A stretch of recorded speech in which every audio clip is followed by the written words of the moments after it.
The email came through on a Tuesday afternoon in March while I was sitting in my truck outside a pawn shop in Omaha, trying to decide whether my father's old socket set was worth more than the $200 I owed on my storage unit. Subject line read caretaker position available, competitive compensation, immediate start. I almost swiped it into the trash the way I did with every other scam that found its way into my inbox that year, but the sender name stopped my thumb before it landed. Corwin Vault Holdings. I had heard of them once, years earlier, in a magazine article about wealthy people converting old military bunkers into private shelters. I opened it more out of boredom than hope. "My name is Nathaniel Corwin," it began, "and I am reaching out regarding a property in southwestern Nebraska that requires a dedicated on-site caretaker for a period of 4 months while renovation work is completed. Your background in mechanical maintenance and your recent employment history suggested you might be suited to the role. The compensation is $68,000 for the full term, with half paid upon signing and half upon successful completion." I read that sentence 3 times before I trusted it. I had been out of work since November, when the machine shop I ran the floor for closed its doors and moved what was left of its business to a plant in Mexico. My ex-wife had been patient about the child support for exactly as long as patience made sense, which was to say, not very long at all, and my truck payment was 2 months behind. $68,000 was more money than I had seen in one place in my entire life, and the idea of it sitting in an account with my name on it made something in my chest loosen for the first time in months. My daughter Abby had just turned 11 that winter, and every conversation I had with my ex-wife Rachel by that point seemed to circle back to the same tired arithmetic: how much I owed, how much I could realistically manage, and how disappointed Abby had sounded on the phone the last time I had to cancel a weekend visit because I could not afford the gas money to drive the 3 hours to see her. I had spent 12 years on the floor of that machine shop, long enough to work my way up to running the second shift, long enough to believe, foolishly, that a steady job and a decent set of hands made a person immune to the kind of collapse that had happened to men I used to look down on. And when the closure notice went up on the break room door that November, I remember standing there for a long time reading it twice, certain there had to be some mistake before the plant manager confirmed that the whole operation was moving south of the border, and that our final paychecks would include 2 weeks of severance and nothing else. By the time Nathaniel Corwin's email landed in my inbox that following March, I had gone through most of what savings I had, sold my grandfather's old shotgun and half my tools just to keep the lights on, and started avoiding calls from a collection agency that had bought up my truck loan. So when I read that number, $68,000, sitting in an email from a man I had never met, it did not strike me as too good to be true so much as it struck me as the first piece of good luck I had been handed in almost a year, and I was not about to question it too closely. I wrote back within the hour, and Nathaniel Corwin responded before the day was over with a contract attached and a set of details about the property itself. It sat on 80 acres of land outside a town called Enders, in the far southwestern corner of the state, close enough to the Colorado and Kansas borders that a person could stand in one spot and squint toward all 3. The land had been the site of a decommissioned Atlas missile complex, one of 9 built in the region during the early 1960s as part of a squadron that had been deactivated less than 3 years after it went operational. Corwin had purchased the property at auction years earlier and was in the process of converting the underground structure into a private survival shelter, the kind wealthy families were apparently willing to pay millions of dollars for, in case the world ever gave them a reason to disappear into the ground. My job would be simple on paper. The million sit was be assay. Live in the caretaker cabin on the surface, monitor the renovation contractors when they came up from Denver twice a month, keep the property secure, catalog whatever old equipment remained in the upper levels of the silo, and send a written report by email every Sunday evening. No phone calls were permitted except in a genuine emergency, and visitors were not allowed under any circumstance for the duration of the contract. I would need to arrive alone and remain until the term was finished. I read the contract twice at my kitchen table with a beer going warm beside me, and nothing about it struck me as illegal, only strange in the way that money sometimes makes people strange. There was a clause about the eastern boundary of the property, marked by a line of orange survey flags along an old chain-link fence, instructing me never to cross it under any circumstance, for reasons the document described only as ongoing environmental remediation from the original military use of the site. There was another clause about a sealed hatch on what the document called Level 5, which had been welded shut for structural safety reasons after an inspection years earlier, and which I was instructed never to attempt to open or investigate. I remember thinking at the time that a man who owned missile silos probably had good reasons for rules like that, and that 4 months of my life in exchange for enough money to get my truck paid off and my daughter's tuition covered for a year was not a hard trade to make. I signed the contract that night and emailed it back before I could talk myself out of it, and within 20 minutes my phone buzzed with a notification from my bank. $34,000 had landed in my checking account, more money than I had ever seen at once, and looking at that number on my phone screen quieted every doubt I might have had about the strange clauses buried in the paperwork.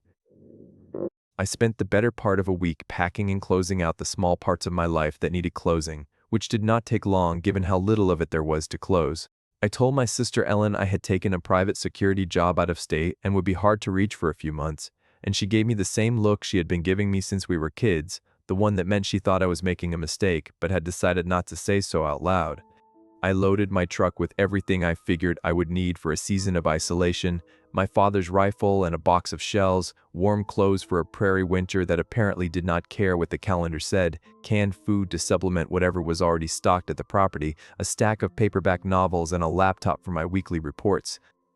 The drive from Omaha took most of a day, the interstate giving way to state highways and then to county roads that grew narrower and emptier with every mile, until the last 20 miles into Enders ran through nothing but wheat stubble and grazing land under a sky so wide it made the truck feel small.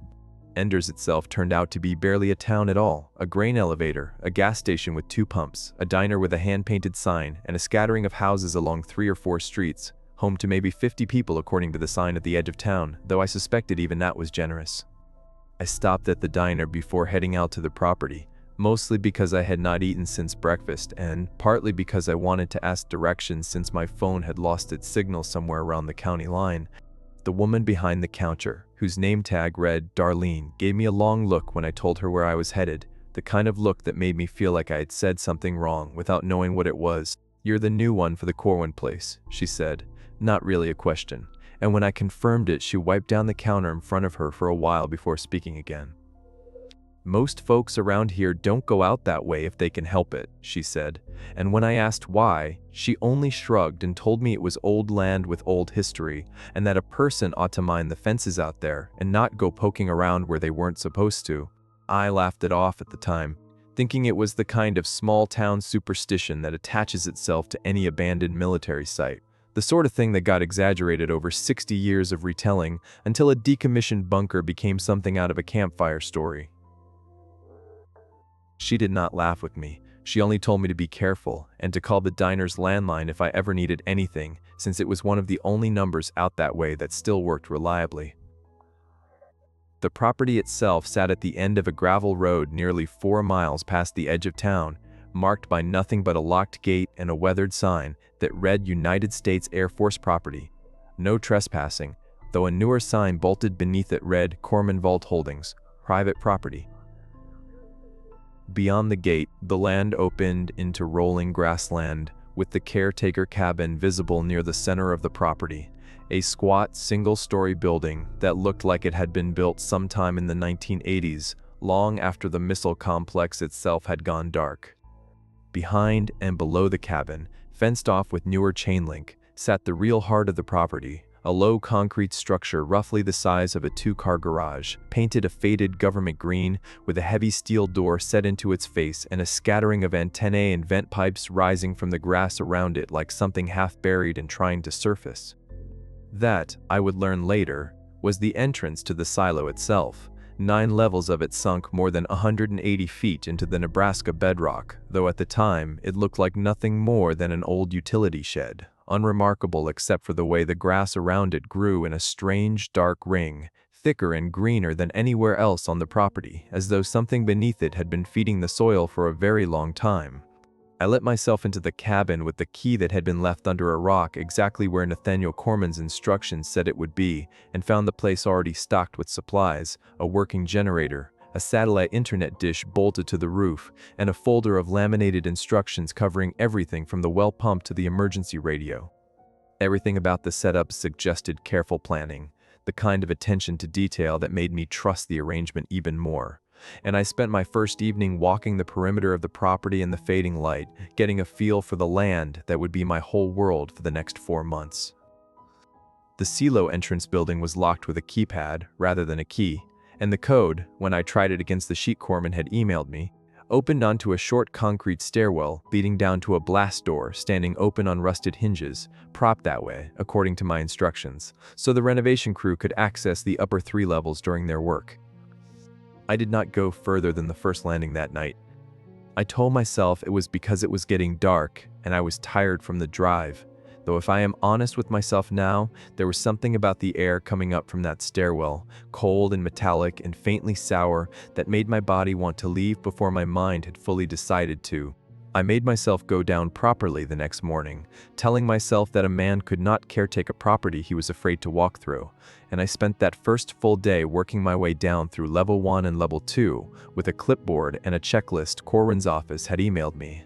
cataloging what remained of the original 1960s equipment, banks of gray metal consoles with switches and dials that had not been touched in decades, coils of cable still labeled in a stenciled type that had gone out of fashion before I was born, a launch control seat bolted to the floor of level 2 with its leather upholstery cracked and split like old riverbed clay. Most of it was mundane in the way old machinery always is, more sad than sinister, a monument to a war that never quite happened, and I filled 3 pages of notes without feeling anything worse than the ordinary melancholy of standing inside somebody else's abandoned purpose. It was on level 3, in a narrow equipment closet behind one of the old communication panels, that I found the first thing that unsettled me, a set of initials scratched crudely into the paint beside the doorframe, R.T., followed by a short sentence carved with what must have been a screwdriver or a knife, the letters shaky and hurried in a way that struck me even then as more urgent than idle graffiti.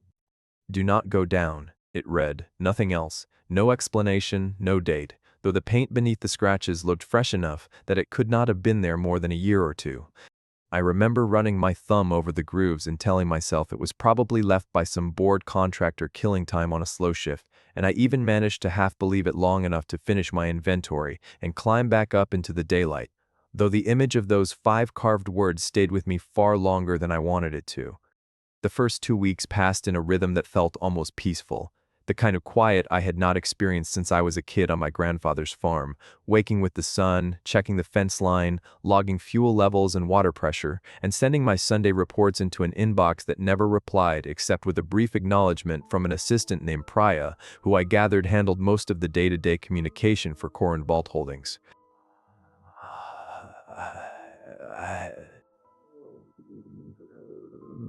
The renovation crew came out on the second Friday, 4 men in a work van from a contracting company based in Denver, and I spent the day helping them haul equipment down into the upper levels while they replaced corroded wiring and tested the old blast doors for the vault Corwin's future clients would eventually be paying to hide inside.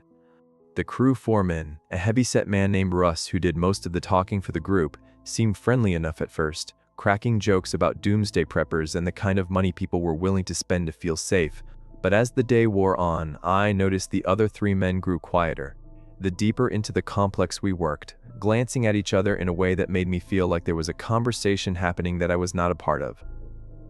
It was near the end of that first workday, while we were coiling cable on level 3, that I asked Russ, mostly to make conversation, whether the crew had run into anything strange while working the site, and something in his face shifted before he covered it with a laugh that did not quite reach his eyes.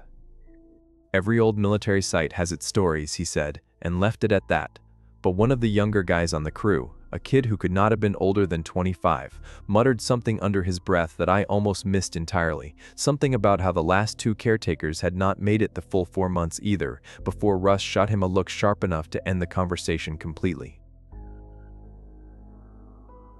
Russ himself grew unusually quiet after that exchange, and when we broke for lunch, he sat apart from the rest of the crew on an overturned equipment crate, eating a sandwich in silence while the other 3 men talked quietly among themselves near the van.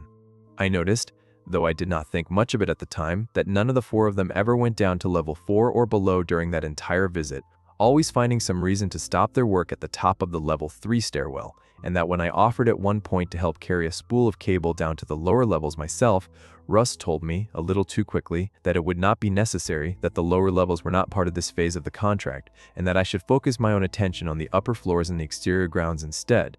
It struck me only later, once I understood more of what the crew must have already known, or at least suspected, that their reluctance to go below level 3 had nothing to do with the scope of their contract at all. I let it drop at the time, chalking it up to the same kind of small-town mythology Darlene at the diner had been peddling, but the comment sat in the back of my mind that night as I lay in the cabin listening to the wind move across the grass, and I found myself wondering, not for the first time, what exactly had happened to the caretakers who came before me, and why nobody seemed willing to say. The strangeness started small enough that I could explain each piece away on its own, the way a person always can until the pieces stop fitting into any explanation that makes sense. The first thing I noticed was the humming. It began in my third week, a low mechanical drone that seemed to rise up through the floor of the cabin sometime after midnight, steady and rhythmic in a way that reminded me of industrial machinery, though the property's own generator sat well outside the range where I could have been hearing it directly. I told myself it was something in the silo's old ventilation system, some leftover Cold War equipment cycling on a timer nobody had bothered to disable, and the explanation satisfied me enough to fall back asleep most nights. It was only later, once I understood what was actually happening beneath that property, that I recognized the humming for what it truly was, though by then it had already worked its way so deep into my sleep that I had started dreaming in its rhythm, dreams I could not remember clearly except for the sense of something vast and patient breathing in time with the sound. The second thing was the animals. I found a dead coyote near the eastern fence line in my fourth week, close enough to the orange survey flags that I nearly missed it in the tall grass, and something about the way it lay there struck me as wrong before I understood exactly why. Its body was intact, no visible wounds, no blood in the grass around it, but its eyes had gone entirely white, clouded over like boiled eggs, and its legs were folded beneath it at angles that no living animal could have managed without breaking every bone in its body. I buried it that afternoon out of some instinct I could not explain, further from the fence than where I had found it, and told myself it must have died of some disease or old age and frozen into that position overnight, though the ground had not been cold enough that week to explain the stiffness. Over the following weeks I found two more, a barn owl and a young deer, both in similar condition, both close to that same stretch of fence line, and each time I found one my hands shook a little more as I dug the grave, though I still had not let myself consider what that pattern might mean.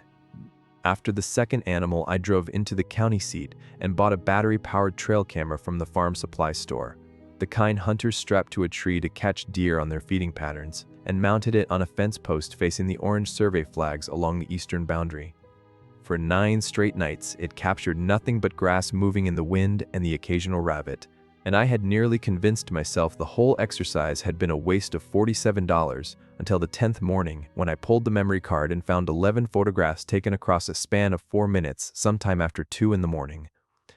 The first several showed nothing unusual, only pale grass lit by the camera's infrared flash, but in the 8th photograph something had entered the frame at the very edge, a shape too tall and too thin to belong to any animal native to that part of Nebraska, limbs bent at a joint that did not sit where a knee or an elbow should, and by the 11th photograph, the last one before the camera's memory filled and stopped recording, the shape had moved close enough to the lens that I could make out what might have been a head, elongated and hairless, tilted at an angle that suggested it was looking directly into the camera rather than past it. I deleted those photographs within an hour of finding them, a decision I have regretted every day since, because in the moment all I wanted was to stop looking at them, and it did not occur to me until much later that I had destroyed the only proof I would ever have that any of this was real. The third thing, and the one that finally cracked the shell of my own denial, happened on a night in late April when the power flickered out across the property during a spring storm. I went down to the equipment room on level 1 with a flashlight to check the backup generator, and while I was down there, the humming I had been hearing at night grew suddenly, unmistakably louder, no longer a distant vibration through the floor, but a sound I could feel in my back teeth, coming from somewhere below me in the structure. I stood at the top of the stairwell leading down to level 2 and made myself listen, and beneath the mechanical drone I heard something else, faint but distinct, a voice, or something shaped like a voice, murmuring in a rhythm that almost resembled words but never quite resolved into any language I recognized. I did not go down to investigate.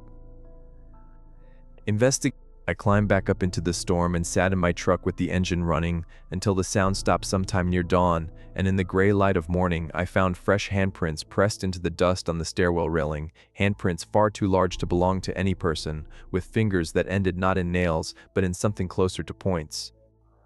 It was 2 nights after that storm when I first noticed the missing time, though it took me most of the following week to admit to myself that was actually what had happened.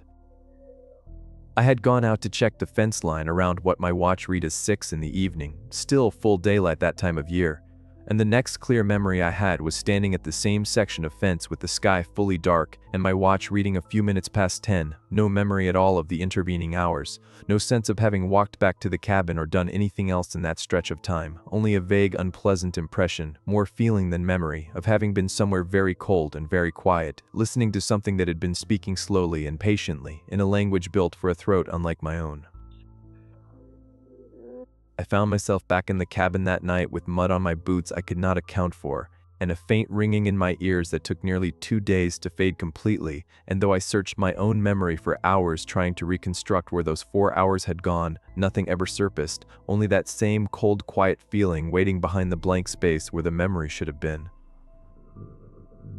I nearly quit that week. I sat down at my laptop with every intention of emailing Priya to tell her I was done, that something was wrong with the property, and I wanted the second half of my payment sent, regardless of the broken contract. But every time I tried to describe what I'd experienced, the words sounded absurd even to me, a grown man frightened by a strange noise and some animal tracks in the dust. I thought about the $34,000 already sitting in my account, thought about my daughter's tuition and my truck payment and the storage unit fees eating into what savings I had left, and I thought about how little I actually had to go back to in Omaha if I walked away from this early.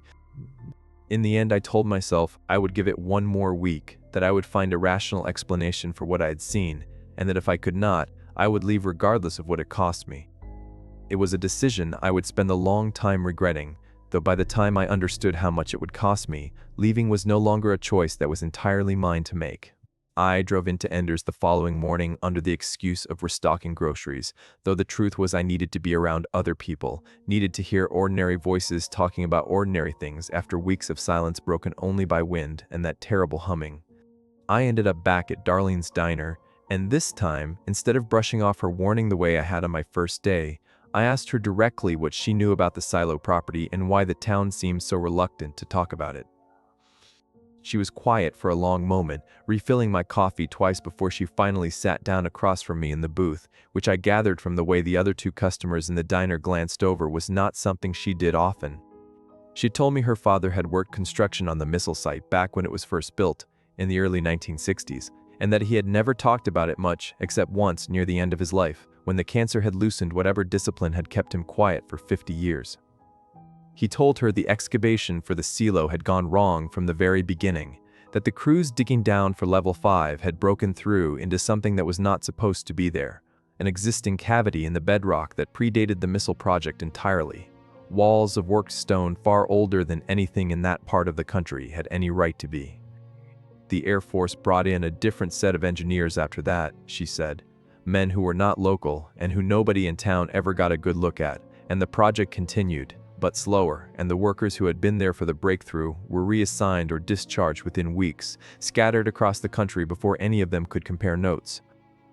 She told me the missile complex went active in 1962 and stayed operational for less than 3 years before the Air Force deactivated the entire squadron ahead of schedule, officially due to changes in nuclear strategy that made the older Atlas missiles obsolete, though she said her father always believed the real reason had something to do with what they found beneath level 5. 2 airmen went missing during the final decommissioning in 1965, she said, and the official report blamed a training accident and listed them as killed in the line of duty, though their bodies were never recovered and never sent home for burial, which struck even the government inquiry board at the time as unusual enough to warrant a footnote nobody ever followed up on.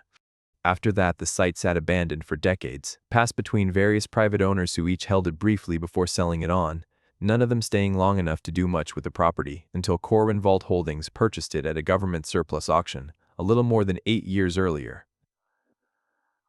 She told me the town had developed an understanding over the decades, unspoken but universally honored, that the property was best left alone, and that whoever ended up owning it and working it should be left to their own business, since nobody in Enders wanted to be the one who went out there and never came back. I asked her what she meant by that last part, and her face went carefully blank in a way that told me she had already said more than she intended. But after another long silence, she told me that every owner of the property since the Air Force left had employed a caretaker, sometimes for a season, sometimes for years, and that over the decades at least 6 of those caretakers had simply vanished. Their trucks found still parked at the property with no trace of the men who drove them. Their families told various stories about accidents or sudden departures that nobody in town ever quite believed.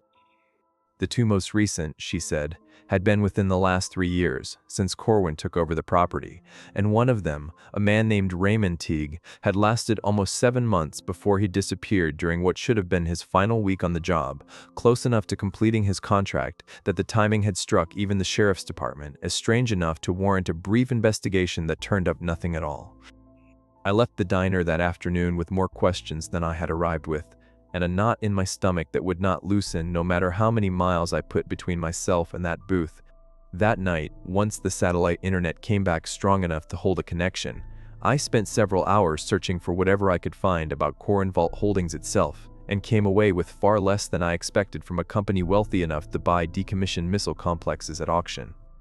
The corporate filings I could access listed the company as privately held out of a Denver address that, when I looked closer, turned out to belong to a law office rather than any actual headquarters, and a search of business news archives turned up only a handful of brief mentions over the years, mostly real estate trade publications noting the acquisition of one former military property or another across the Midwest, in Kansas and South Dakota, and once in the Texas Panhandle.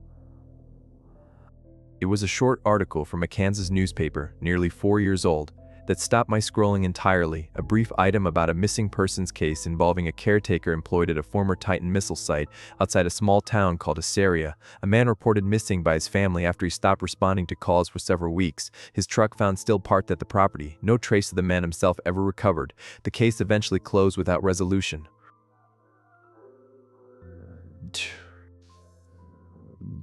The article did not name Corwin Vault Holdings directly, only a property management company registered to the same Denver law office, but by then the pattern felt too specific to be coincidence, and I closed the laptop that night with the growing, sick certainty that whatever was happening on the property I had signed onto was not unique to it and had likely happened before, more than once in more than one state. I spent the next 2 days at the county library and the recorder's office in the county seat, an hour's drive from Enders, digging through whatever public records I could find on the missile site and its history.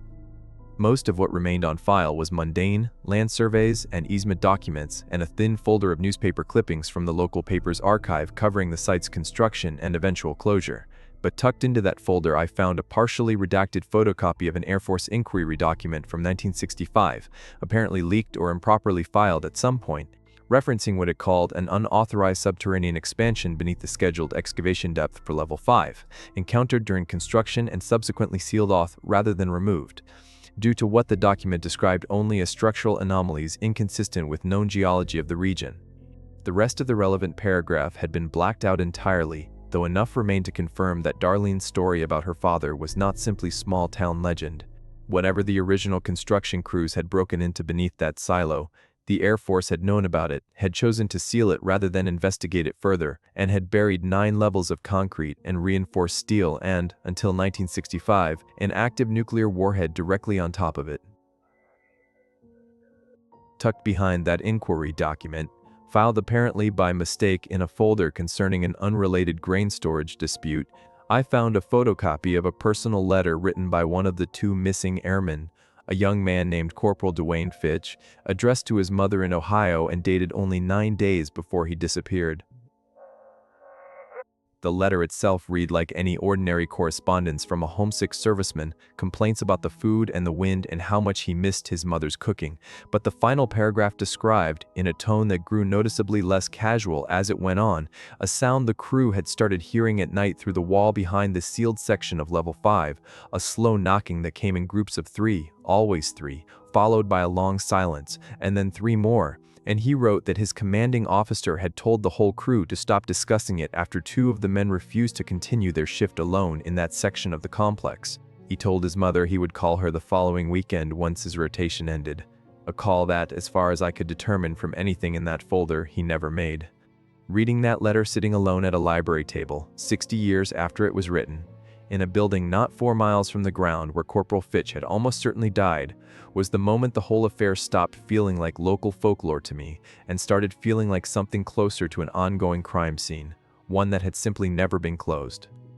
It was the recorder's office clerk, an older woman who introduced herself as Marjorie, who finally pointed me toward Arlen Petrowski, a retired farmer in his 80s who still lived just outside Enders and who, according to Marjorie, had been a teenager working odd jobs around the missile site during its final years of operation. She warned me he did not much like visitors, and even less like talking about the old days, but she gave me his address anyway, along with a look that suggested she thought I already knew more than was good for me.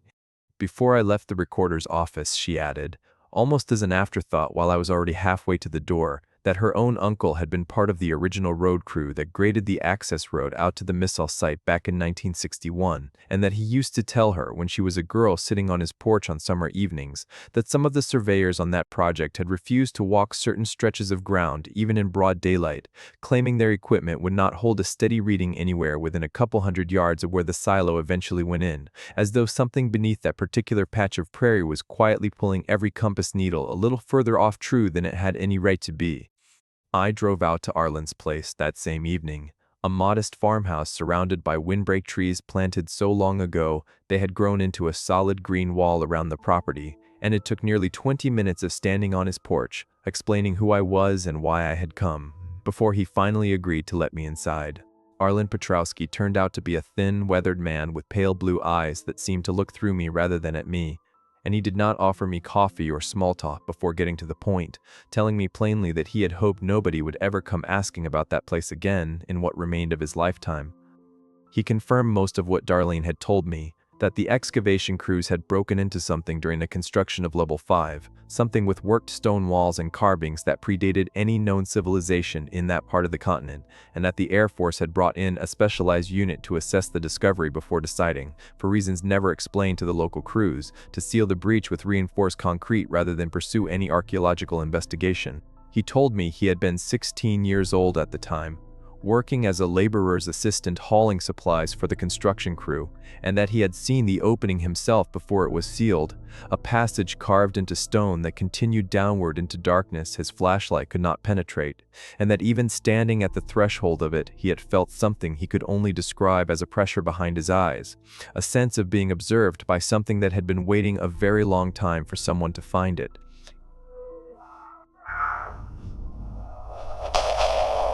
He told me the 2 airmen who disappeared during the 1965 decommissioning had been part of the final crew responsible for stripping the site of its military hardware, and that according to a friend of his who had worked security at the base during those final weeks, the 2 men had reported hearing sounds coming from behind the sealed concrete wall on Level 5 in the days before they vanished, sounds like something scratching or knocking from the other side, and had been ordered by their commanding officer to ignore it and complete their assignment. When they disappeared, Arlen said, the official search covered every level of the silo except Level 5, which remained sealed and was never reopened as part of the investigation, a detail that struck him even then as deeply wrong, though nobody in a position to question it ever did.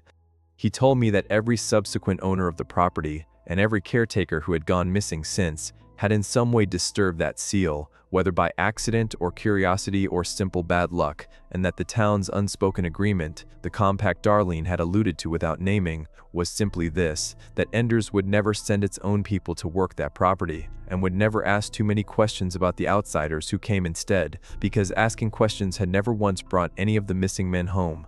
I asked him directly whether he believed something was still down there, something that had caused all of this, and for a long moment he did not answer, staring instead at a spot on the wall behind me, as though the question itself required more courage than he had left to spend. When he finally spoke, His voice had dropped to something just above a whisper, and he told me that he did not know what to call the thing beneath that silo, whether it was some kind of animal unknown to science or something closer to what his own grandmother, who had been part Lakota, would have called the old hungry spirit that predated the arrival of any people on that land, but that whatever it was, it had been sealed beneath that concrete for reasons that made sense to the men who sealed it, and that every person who had gone looking for those reasons since had paid for the curiosity with far more than they expected.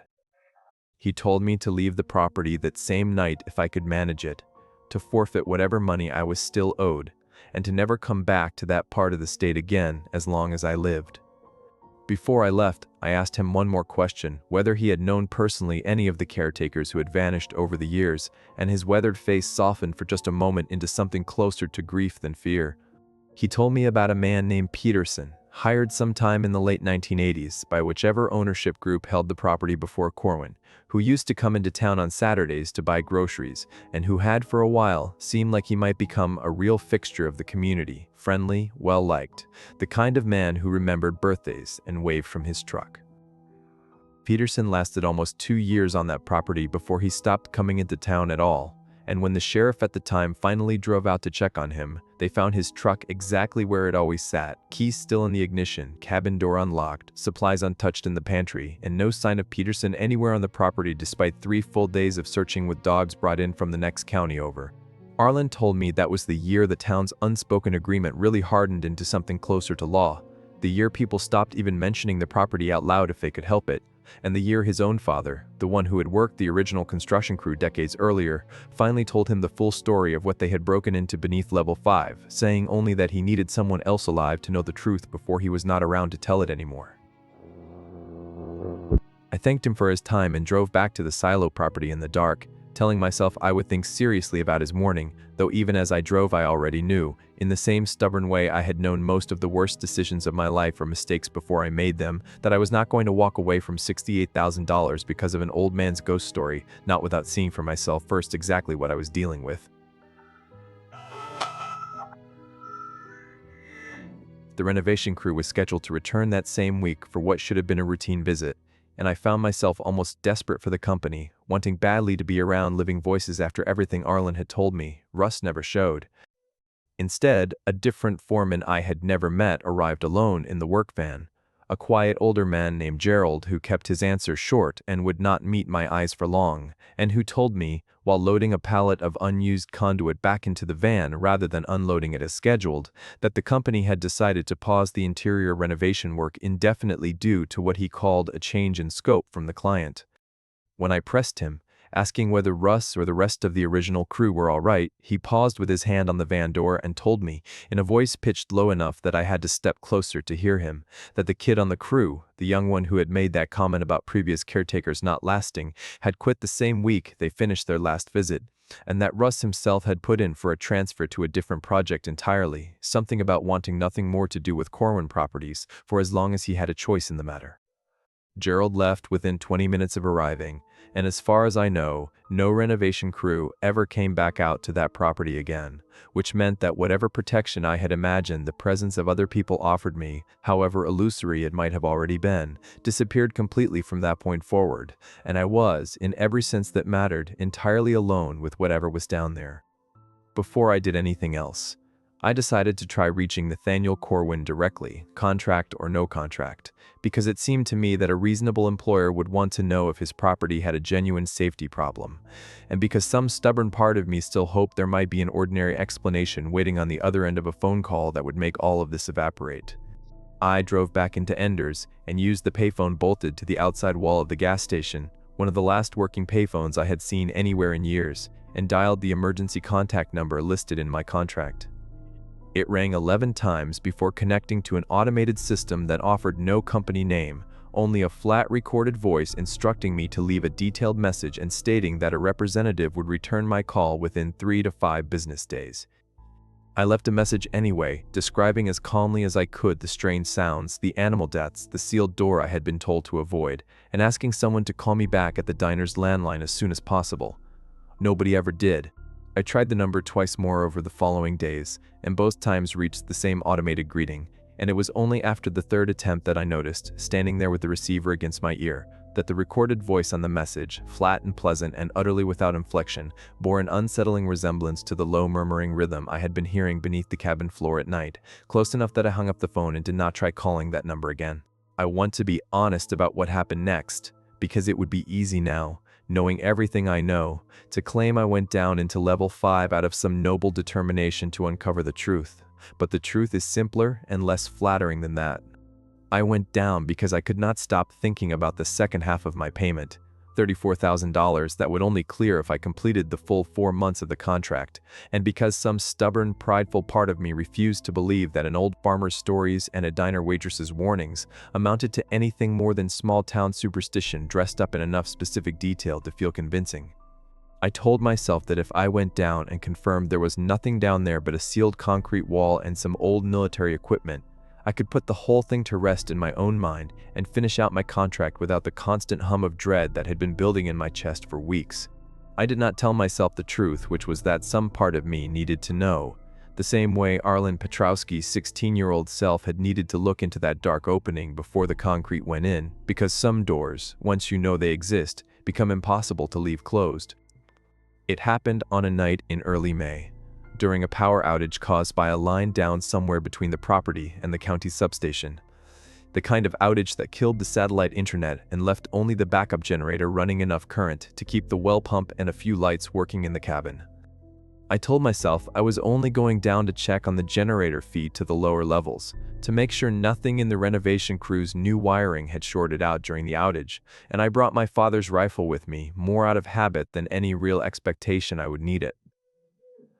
The stairwell down to level 1 was quiet, lit only by my flashlight beam and the dim glow of emergency lighting the renovation crew had installed along the walls, and I made my way down through level 2 and level 3 without incident, checking junction boxes and confirming the wiring was intact, feeling almost foolish for how tense my shoulders had become by the time I reached the landing above level 4. Level 4 itself, when I reached it, looked exactly as it had on every previous inventory pass. Rows of dormant equipment racks, and a single dead fluorescent fixture swinging faintly from some draft I could not source, and I nearly convinced myself that the entire outage had been nothing more than a down line and a jumpy imagination working overtime after weeks of isolation. It was the silence that finally undid that comfort. A silence too complete for a building full of humming transformers and generator-fed wiring, the kind of silence that exists only in places where sound itself seems to be waiting for permission to happen. And beneath it, faint at first, I began to make out my own pulse in my ears, steady and much too loud, keeping time with something else, something that did not belong to my own body at all. A second rhythm layered beneath the first like two clocks in the same room, slowly drifting toward the same beat. It was there, on the stairwell between level 4 and level 5, that I first noticed the air had changed, grown colder and heavier in a way that had nothing to do with depth or ventilation, carrying a faint mineral smell like wet stone that reminded me, in a way I could not fully explain, of standing at the mouth of a cave. The humming I had been hearing at night for weeks was audible even here, louder than it had ever been in the cabin above, no longer a distant vibration but something I could feel moving through the concrete beneath my boots, and beneath it, faint but unmistakable, I heard again that murmuring voice, closer now, the rhythm of it almost, but not quite, resolving into words I recognized. I should have turned back there. Every instinct in my body was screaming at me to turn back there, and if I am honest, I nearly did, my hand already reaching for the stairwell railing to pull myself back up toward the surface, when the beam of my flashlight caught something at the base of the next flight of stairs that stopped me cold. The level 5 blast door, the one my contract had explicitly instructed me never to approach, stood open. Not forced open, not damaged, but open the way a door opens when someone on the other side has turned the handle and pulled it toward themselves. The heavy steel swung inward on hinges that should have been welded shut for structural safety, according to every document Nathaniel Corwin had ever sent me. Beyond it I could see only darkness, a corridor stretching further than my flashlight beam could reach, and from somewhere within that darkness the humming grew suddenly louder, as though something on the other side had noticed the light and was drawing itself toward the source. I did not go through that door. Whatever recklessness had brought me down that far finally reached its limit standing at that threshold, and I turned and ran back up the stairwell faster than I had moved in years, my heart slamming against my ribs so hard I could hear it over my own footsteps, and behind me, echoing up through 4 levels of concrete stairwell, I heard something that I have spent every day since trying not to remember too clearly, a sound like a voice trying to shape itself into words using a throat that had never been built for speech, calling out something that, God help me, sounded almost like my own name. Somewhere around level 3. Taking the stairs 2 at a time with my flashlight beam jumping wildly across the walls, I heard something behind me that was not simply an echo of my own footsteps. A second set of steps falling out of rhythm with mine, heavier, closer with every flight, and once, for less than a second, my flashlight beam swept across the landing below me and caught something pale and impossibly tall folding itself around the corner of the stairwell wall, gone again before my mind could fully register what my eyes had shown it, leaving behind only the lingering impression of too many joints moving in a sequence no human body could manage. I made it back to the surface and sealed the blast door at level 1 behind me, though I understood, even as I did it, that the gesture was probably meaningless, and I spent the rest of that night in my truck with the engine running and the rifle across my lap, watching the silo entrance building through the windshield until the sun finally came up over the grass. In the gray light of morning, exhausted and shaking, I made the decision I should have made weeks earlier and began packing everything I could fit into my truck bed, intending to drive straight back to Omaha and deal with the broken contract and its consequences however I had to. It was while I was loading the last of my boxes that I noticed a loose panel on the cabin's back bedroom wall, one I had never paid attention to before, and something, perhaps the same reckless curiosity that had gotten me into this in the first place, made me pry it open before I left. Behind the panel I found a cavity roughly the size of a shoebox, and inside it a spiral-bound notebook, water-stained and swollen at the edges, with the name Raymond Teague written on the inside cover in careful block letters. I recognized the name immediately from what Darlene had told me at the diner, the caretaker who had vanished during his final week on the job, less than a year before I had ever received Nathaniel Corwin's email. I sat down on the floor of that empty bedroom and read the entire notebook cover to cover before I allowed myself to leave the property, and what I found in its pages changed everything I thought I understood about the job I had taken and the man who had hired me for it. Raymond had documented his own version of the humming, the dead animals along the eastern fence line, the strange handprints, all of it matching my own experience closely enough that reading his account felt like reading a transcript of my own life from a slightly earlier date. But Raymond had gone further than I had, driven by what his notebook described as a stubborn refusal to be frightened off a job that was paying him more money than he had ever earned in his life. And in his 6th month on the property, he had gone down through the level 5 door, which he wrote had been standing open on 3 separate occasions before he finally worked up the courage, or the foolishness, to go through it. What he found on the other side, according to his account, was a chamber carved from natural stone rather than poured concrete, its walls covered in carvings unlike anything he had ever seen, spirals and angular figures that seemed to shift at the edge of his vision even when he held his flashlight steady, and at the center of the chamber a formation of stone that rose from the floor in a shape he could only describe as an altar, though he was careful to note that he did not believe it had been built by human hands at all, but had grown, or been grown, into that shape over a span of time his mind refused to calculate. In an earlier entry, written during his 4th month on the property, Raymond had also puzzled over the strange dark ring of grass surrounding the entrance building, the same ring I had noticed myself on my very first evening on the property, and had eventually connected it, after finding a dead fox in almost the exact center of that ring, to whatever process was slowly leaching up from below the 5, had been quietly feeding for so long that it had changed the soil chemistry in a way that made the grass grow thicker and darker than anywhere else on the property, a small detail that seemed almost gentle compared to everything else in the notebook, and yet somehow unsettled me more than most of it, because it meant that whatever process was underway beneath that silo had been running long enough and steadily enough to leave a visible mark on the lawn. He wrote that the presence in that chamber had spoken to him, not in words exactly, but in impressions that arrived directly in his thoughts, using, he wrote with visible distress even in his handwriting, the voice of his own mother, dead now more than a decade, asking him to come closer, telling him it had been so very long since anyone had visited, offering him something he described only as a bargain, though he refused to write down its exact terms, as though writing them would somehow make them real or binding. He fled the chamber and sealed the door behind him as best he could, and in the weeks that followed, according to his increasingly frantic entries, he began finding a mark on his own forearm each morning, a spiral shape burned faintly into the skin that faded by evening, only to reappear the next day, growing slightly darker with each repetition, and he wrote that he had begun to understand, with a dawning horror he clearly struggled to put into words, that the thing beneath that silo was not simply trapped there, but was slowly, patiently, marking him as something that belonged to it. The final entries in the notebook were the ones that turned my stomach the most, because in them Raymond had begun researching Corwin Vault Holdings itself, and had discovered through records he did not explain how he obtained, that Nathaniel Corwin's family had owned or controlled interest in that specific property in one form or another since the mid-1970s, decades longer than any public record of the company suggested, and that every caretaker who had ever worked that land, going back at least 6 that Raymond could confirm and likely more that had simply been erased from any record he could find, had followed an identical pattern, hired through a private ad or personal outreach, offered generous compensation, isolated from outside contact, and eventually lost to the property in one form or another.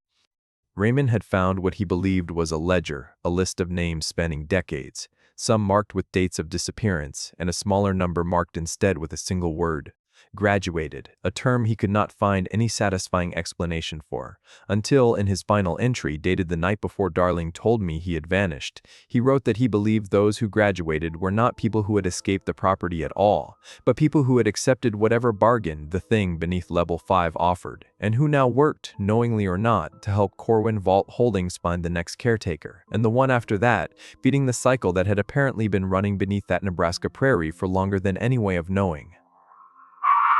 Folded into the back pages of the notebook, I found a photocopy Raymond had apparently made at some point, likely during a supply run into the county seat, of a handwritten ledger page he did not explain how he had gotten access to, listing names in 3 narrow columns under headings that read simply placed, ended, and status.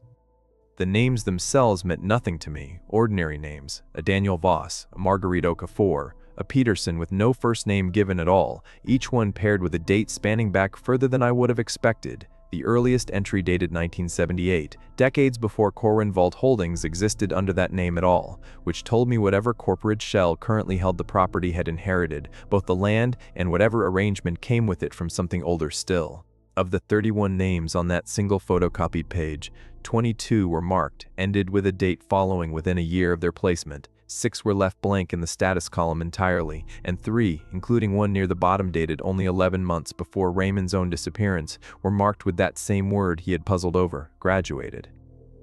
Beside 2 of the 3 graduated names, in handwriting that did not match the rest of the ledger, someone had added a small notation I did not understand until much later, the word recruiter written in tight cramped letters, as though whoever kept that ledger wanted a private reminder of which names could still be useful to the operation, even after they had stopped being caretakers themselves. I sat on that floor for a long time after finishing the notebook, the morning light shifting slowly across the empty room, trying to decide what any of it meant for me, and whether I had already gone too far into whatever process Raymond had described to simply drive away and leave it behind. I checked my own forearm obsessively in the bathroom mirror and found nothing, no mark, no spiral, nothing but pale, ordinary skin, and I told myself that meant I still had time, that whatever had happened to Raymond had not yet happened to me, and that if I left immediately, right now, without stopping to pack another box, I might still walk away from this with nothing worse than a forfeited paycheck and a story nobody would ever believe. I grabbed my keys and Raymond's notebook and ran for my truck, and it was only once I was behind the wheel, key already turning in the ignition, that I noticed the truck would not start. The engine turning over sluggishly before dying completely, again and again, no matter how many times I tried, as though something had reached into the mechanism itself and decided, quietly and without any visible sign, that I was not yet permitted to leave. I spent that entire day trying every method I could think of to get the truck running, checking the battery terminals and the fuel line, and every fuse I could access with the tools I had on hand, and finding nothing wrong that I could identify, no corrosion, no loose connections, nothing but an engine that simply refused to turn over.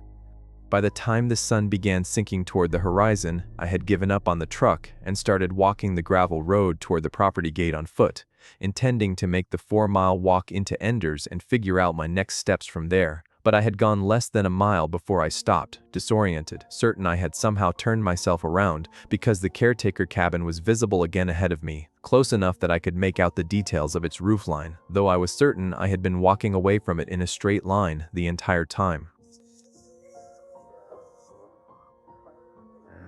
I tried again, walking with even more care, watching the compass app on my phone, which had stopped receiving any signal weeks earlier but still functioned as a basic compass. And still, somehow, after what felt like well over an hour of walking, I found myself back at the property gate, having apparently walked in a circle so gradual I never felt myself turning.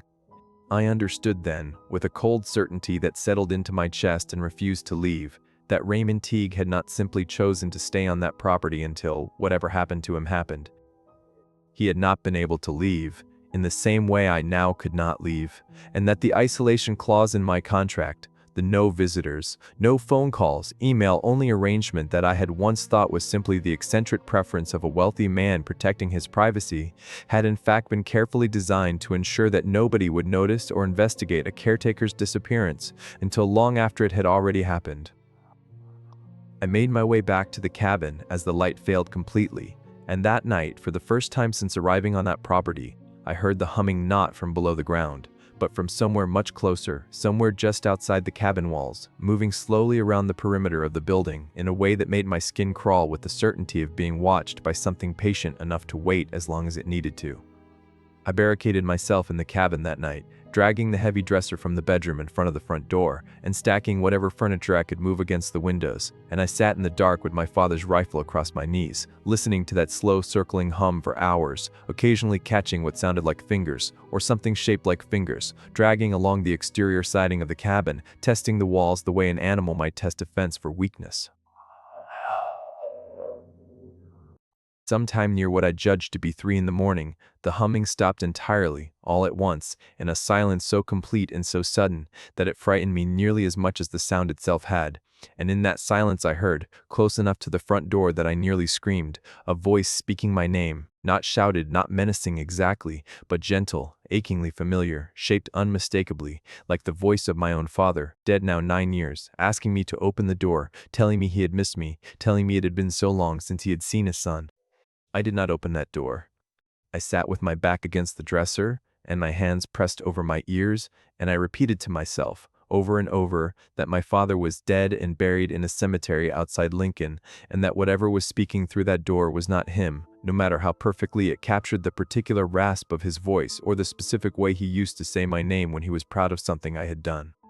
The voice continued for what felt like hours, shifting at times into my ex-wife's voice, and once, horribly, into what I was almost certain was my daughter's voice, though she had never once been to that property and had no way of knowing my name the way this voice used it, each version calmer and more reasonable than the last, each one offering some version of the same invitation, to come outside, to come down, to see how simple it could be to end the cold and the fear and the loneliness that had been eating at me long before I ever answered Nathaniel Corman's email.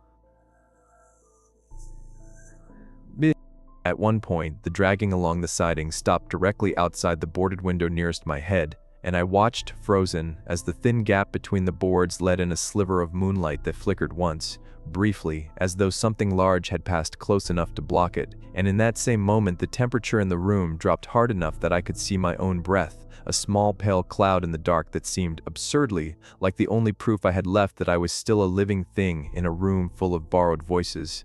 I began praying somewhere in those hours, which was not something I had done with any sincerity since I was a boy sitting beside my grandmother in a church outside Kearney, and I do not know whether it was the praying or simple exhaustion or something else entirely that finally quieted the voice sometime before dawn, but I remember the relief of that silence almost as vividly as I remember the fear that preceded it, a relief so total it felt for a moment like grief. By the time the first gray light of dawn finally broke through the gap in the boarded window, the voice had fallen silent, and I sat exhausted and hollowed out in that barricaded cabin, understanding for the first time exactly how thoroughly I had been trapped, and how little of Raymond Teague's fate I had actually managed to avoid. I do not remember making the decision to go back down into the silo that morning, only that once the sun was fully up, I found myself descending the stairwell again, Raymond's notebook tucked into my jacket alongside a road flare and a can of gasoline I had siphoned from the cabin's generator tank, driven by some desperate logic that told me if I could not leave the property, I would have to end whatever was keeping me here instead. I will not describe in detail everything I saw in that chamber beyond the level 5 door, partly because my own memory of it has grown strange and unreliable in the months since, edges blurring the way a nightmare blurs upon waking. But I will say that the carvings on the walls were exactly as Raymond had described them, shifting at the edge of vision in ways that made my eyes ache, and that the altar formation at the chamber center pulsed faintly with a dark wet sheen that caught my flashlight beam like something almost alive. I poured the gasoline across the stone floor with hands that would not stop shaking, and as I struck the flare and threw it, the humming rose into something closer to a scream, a sound with no earthly source that I felt more in my bones than in my ears, and I ran back up through that stairwell faster than I had ever moved in my life, fire and smoke chasing me up through 4 levels of concrete, until I burst out into daylight and collapsed in the grass beside the entrance building, coughing and shaking and shaking and shaking, and for the first time since I had arrived on that property, weeping. The fire, I would learn later, did remarkably little permanent damage, contained as it was within a stone chamber that had apparently survived far worse over whatever span of time it had existed beneath that prairie. But something about the act itself, or perhaps only the act of trying, seemed to satisfy whatever condition had been holding me on that property, because when I finally worked up the courage to try my truck again that afternoon, the engine turned over on the first attempt, rough and unwilling but functional, and when I walked the gravel road toward the gate this time, I reached it within 20 minutes, exactly as the distance should have taken, without once feeling the ground curve back beneath my feet. I did not stop to pack anything else.